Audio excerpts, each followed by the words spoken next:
خیر کی قدریں جہاں بھی ہیں، کسی کفر کے معاشرے میں بھی ہیں، لیکن وہ پھوٹتی میرے حضور کے قدموں سے ہی ہیں۔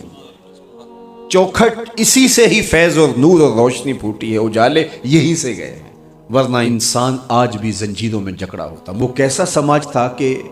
جب بیٹی کو زندہ درگور کر کے باپ آتا تھا تو معاشرہ اسے داد دیتا تھا کہ تو نے اپنی آبرو بچا لی، تو نے اپنی عزت بچا لی۔ اور یہ اتنا بڑا گھنونا جرم قیامت کے دن سب سے پہلا سوال نماز کا ہوگا، لیکن سب سے پہلا فیصلہ قتل کا ہوگا۔ دوسرے لفظوں میں یوں کہہ لیجئے، حقوق اللہ میں سب سے پہلے نماز کا سوال ہوگا، اور حقوق العباد میں سب سے پہلا فیصلہ جو ہے وہ قتل کا ہوگا۔ اور قتل میں بھی وہ بچیاں جو زندہ درگور کی گئی، ان کا مقدمہ پہلے لایا جائے گا۔ قرآن بتاتا ہے وَإِذَا الْمَوْءُودَةُ سُئِلَتْ بِأَيِّ ذَنبٍ قُتِلَتْ، قبروں میں گڑی ہوئی بچیاں اٹھائی جائیں گی، اللہ کی عدالت ہوگی، ان کے ظالم باپ کٹہرے میں کھڑے ہوں گے، اللہ ان بچیوں سے پوچھے گا بِأَيِّ ذَنبٍ قُتِلَتْ، تمہیں قتل کیوں کیا گیا؟ اب ان بچیوں کو تو پتہ ہی نہیں ہمیں کیوں قتل کیا گیا۔ ابھی آنکھ کھلنے نہیں پائی تھی کہ بند کر لی گئی، زبان بولنے نہیں پائی تھی کہ نوچ لی گئی، زندگی کا پھول ابھی کھلا ہی نہیں تھا کہ مرجھا گیا۔ انہیں تو پتہ ہی نہیں ہمارے ظالم باپوں نے یہ قیامت کیوں اٹھائی، یہ غضب کیوں توڑا، ہمارے معصوم دامن پہ کون سا داغ دیکھا کہ ہمارے ظالم باپوں نے ہماری زندگی نوچ لی۔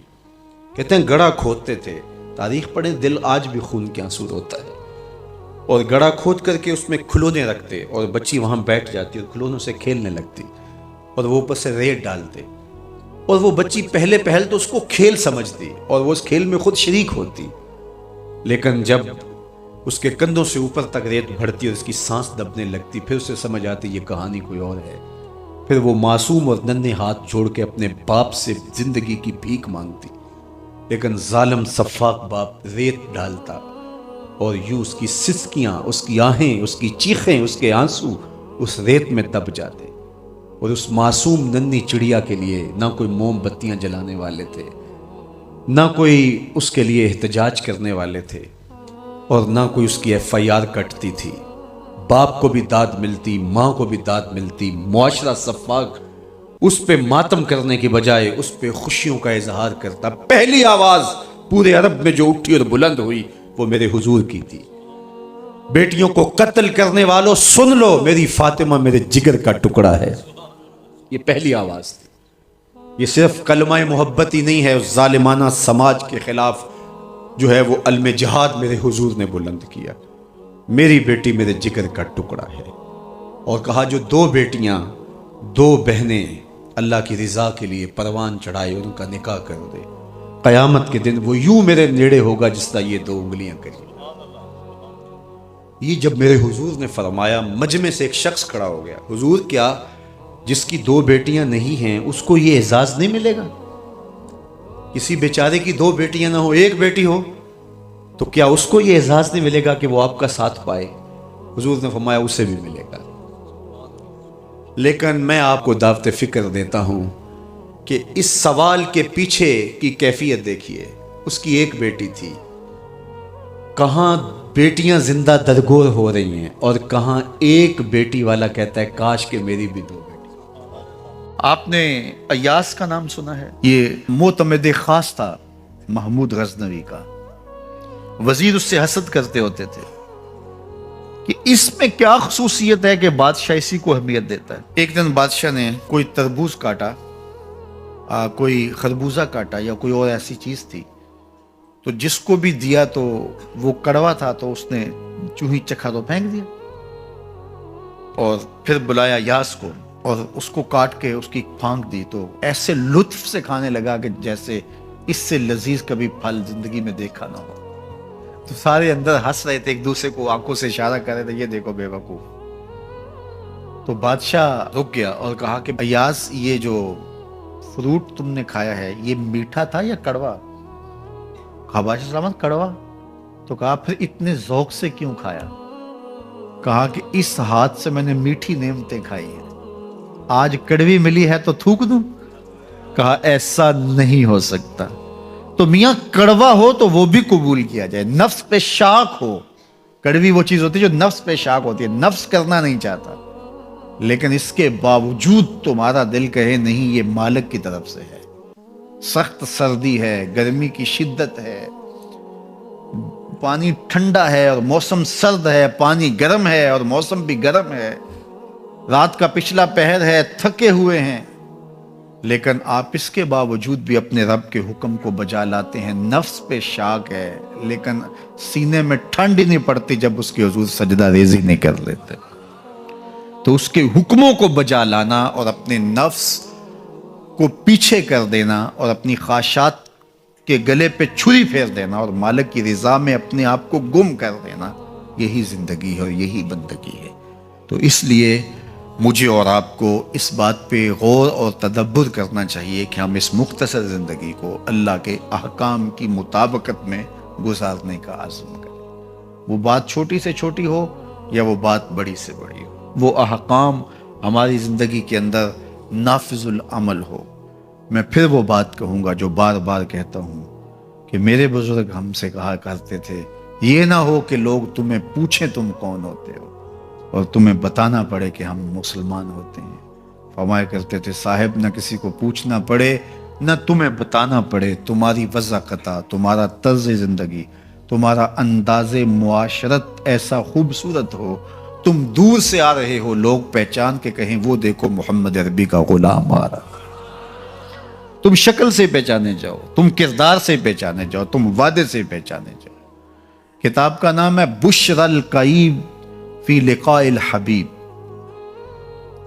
حضور علیہ السلام کی ملاقات کے حوالے سے یہ کتاب امام سیوطی علیہ رحمہ کی مصنفہ ہے۔ اس میں ایک واقعہ انہوں نے لکھا کہ ایک شخص قبر میں اترا اور نکیرین آئے اور انہوں نے سوال و جواب کا سلسلہ کیا، من ربوں کا، ما دینوں کا۔ اچھا، اس کی داڑھی میں چند بال سفید تھے جن کو وہ مہندی لگایا کرتا تھا۔ تو جب منکر نے کہا کہ من ربوں کا، تو نکیر نے اس کا ہاتھ پکڑ کے پیچھے کھینچتے ہوئے کہا اس سے سوال پوچھ رہا ہے، تو دیکھ نہیں رہا اس کی داڑھی میں اسلام کا نور چمک رہا ہے، اس کی داڑھی میں اسلام کا اجالا تمہیں دکھائی نہیں دے رہا؟ تو تمہاری وجہ قطعی ایسی ہو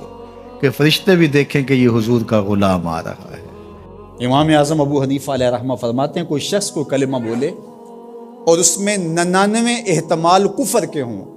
اور ایک احتمال ایمان کا ہو، اور اس نے واضح نہ کیا ہو کہ میری مراد کیا ہے، تو صرف احتمال پایا جا رہا ہو، تو اس کے ایمان والے احتمال کو ترجیح دی جائے گی کہ ہو سکتا ہے اس کا مفہوم یہ ہو، اس کو ضرور کافر کر کے آپ نے مارنا ہے۔ تو یہ جلد باز مفتی جو ہوتے ہیں، بلکہ وہ آج کل اصطلاح چلتی ہے فیس بک کی مفتی اور نابالغ مفتی، فتوے کو بھی کم از کم کوئی پختہ عمر آدمی ہو تو وہ فتویٰ دینا شروع کرے۔ یہ اتنے جو ہے وہ جو فتویٰ دینا شروع کر دیتے ہیں، پھر ان کے فتوے کی مشین گن ایسے چلتی ہے کہ پھر کسی کو معافی نہیں کرتے، یہ بھی غلو ہے۔ یعنی صحیح فتوے کو بھی قبول نہ کرنا یہ بھی غلو ہے۔ اور دوسرا یہ ہے کہ بس تم فتویٰ دینے پہ تلو اور دیکھو نہ کہ وہ کیا کہہ رہا ہے اور ایک دم فتویٰ جڑ دو، تو یہ بھی غلو ہے۔ تو فتویٰ یہ شریعت اسلامیہ کا ضابطہ ہے، مفتی شریعت نے بٹھائے ہوئے ہیں۔ حضور کے زمانے میں اور حضور علیہ السلام کے بعد باقاعدہ صحابہ مسائل بیان کرتے تھے، فتویٰ دیا کرتے تھے، لیکن حضرت صدیق اکبر رضی اللہ تعالیٰ عنہ کا زمانہ آپ دیکھیے، آپ نے 7-8 لوگوں کے علاوہ کسی کو جو ہے وہ اجازت نہیں دی تھی کہ وہ فتویٰ دے۔ اور یہاں کوئی بندہ عرب سے آیا تو وہ جس سے بھی بات کرے نا تو وہ کوئی نہ کوئی مسئلہ بتا دیا جائے، ایک ان پڑھ سے بھی کوئی مسئلہ شریعت کا پوچھ لیں تو وہ بھی اس کے بارے میں کوئی نہ کوئی بتا دے گا۔ اور اسی طرح کوئی مرض ہو، وہ آج کل وہ کرونا وائرس چل رہا ہے نا، تو اس کے اتنے علاج آگے ہیں کہ ابھی تک جو دنیا کے ماہرین بیٹھے ہیں سر جوڑ کے، ان کو بھی نہیں پتا جو علاج یہاں موجود ہیں۔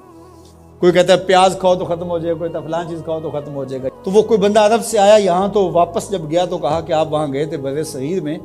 تو وہاں کے لوگوں کے حوال سناؤ، تو اس نے کہا کلو طبیب کلو مفتی،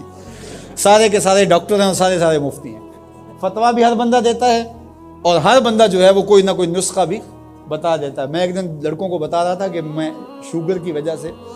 وہ ظاہر ہے یہ ایک ایسا مرض ہے کہ جو ظاہر ضرور ہو جاتا ہے، کہیں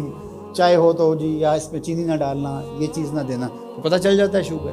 میں نے کہا میرے پاس شوگر کے اتنے نسخے آ گئے ہیں کہ اگر میں چاہوں تو جو ہے وہ اس پر کئی جلدوں میں کتاب لکھی جا سکتی ہے۔ تو یہ نہیں ہے، یہ اسی کا حق ہے جو اللہ کے محبوب علیہ الصلوۃ والسلام نے صحابی سے فرمایا کہ جاؤ فلاں ڈاکٹر اس زمانے کا طبیب تھا، فرمایا اس کے پاس جاؤ، وہ تمہیں کھجوریں دے گا، یعنی علاج بھی خود بتایا لیکن فرمایا اس کے پاس جاؤ۔ اللہ اکبر، یہ میرے حضور نے راہ عمل دیا، اور اگر میرے حضور اس کے پاس نہ بھیجتے، کسی ڈاکٹر کی دکان ہی نہ چلتی، کسی حکیم کا کاروبار ہی نہ چلتا، تو تم میڈیکل سٹور سے لے کر دوائی نہیں کھا سکتے، تمہیں ڈاکٹر اور طبیب کے پاس جا کے جو ہے وہ لینا پڑے گا۔ تو یہ فتویٰ بازی اور فتویٰ یہ دو الگ الگ چیزیں ہیں، یعنی ایک طبقہ وہ ہے کہ جو اس غلو میں آ جاتا ہے کہ کسی کی زبان سے کوئی بات نکلی نہیں ہے، اس کا مفہوم بھی واضح نہیں ہوتا تو اس پہ فتویٰ دے دیتے ہیں۔ اور دوسرا طبقہ یہ ہے کہ وہ صحیح فتوے کو بھی رد کر دیتے ہیں، یعنی وہ کہتے ہیں چھوڑو جی یہ فتویٰ بازی ہے، وہ فتویٰ بازی کہہ کے شریعت کا کوئی پھر مسئلہ نہیں بتا سکتا، پھر مفتی ہوتا ہے کس لیے ہے؟ تو مفتی کا تو کام فتویٰ دینا ہے، جہاں غلطی ہوگی تو وہ بولے گا کہ یہ غلطی ہوئی ہے، اس کی اصلاح کی جائے۔ افراط و تفرید کے یہ دو راستے ہیں کہ کچھ لوگوں نے شریعت کو اتنا آسان لے لیا، اتنا سہل لے لیا کہ جو مرضی کرتے رہو، اور وہ کیا کہتے ہیں کہ دین میں کوئی جبر نہیں ہے، اور آیت کیا پڑھتے ہیں لا اکراہ فی الدین، دین میں کوئی جبر نہیں، حالانکہ اس کا یہ مفہوم ہی نہیں ہے جو لوگ لے رہے ہیں۔ اس کا مفہوم یہ ہے، قرآن کی پوری آیت پڑھیں، لا اکراہ فی الدین قد تبین الرشد من الغی، کہ حق اور باطل واضح ہو گیا، یہ کفر ہے یہ اسلام ہے، تو جب واضح ہو گیا تو کوئی جبر نہیں، کوئی اسلام لانا چاہتا ہے تو لے آئے۔ بندوق رکھ کے کسی کی گردن پہ یا تلوار رکھ کے نہیں کہا جائے گا کہ تو کلمہ پڑھ ورنہ تجھے کاٹ دوں گا، یعنی جبرن کسی کو مسلمان نہیں کیا جائے گا۔ قد تبین الرشد من الغی، حق اور باطل کے راستے واضح واضح ہو گئے، لیکن اس کا یہ مفہوم لوگوں نے لے لیا کہ دین میں کوئی جبر نہیں ہے، مطلب کیا کہ جو مرضی کرتا پھرے۔ میاں جب تم اسلام لے آئے ہو تو پھر اسلام کی پابندیاں تو تمہیں قبول کرنی پڑیں گی۔ تم کسی بھی ملک میں جاتے ہو تو اس کے قوانین کیا تم وہاں فالو نہیں کرتے ہو؟ اگر نہیں کرو گے تو چالان ہوگا یا نہیں ہوگا؟ جب آپ نہیں گئے تھے تو آپ پابند نہیں تھے، آپ کسی کالج میں، یونیورسٹی میں، کسی ادارے میں آپ داخلہ ہی نہیں لیتے تو آپ کو کوئی پوچھے گا ہی نہیں۔ جب داخلہ لے لیا تو پھر اگر لیٹ آئے تو پھر بھی سرزنش ہوگی، وقت سے پہلے چلے گئے پھر بھی پکڑ ہوگی، اس لیے کہ اب تم داخل ہو۔ جب تم اسلام میں نہیں تھے تو لا اکراہ فی الدین، لیکن جب تم نے کلمہ محمد عربی کا پڑھ لیا ہے تو پھر تمہیں نماز بھی پڑھنی ہوگی، تمہیں روزے بھی رکھنے ہوں گے، اور تمہیں شریعت کے احکام کو اپنے اوپر نافذ کرنا ہوگا۔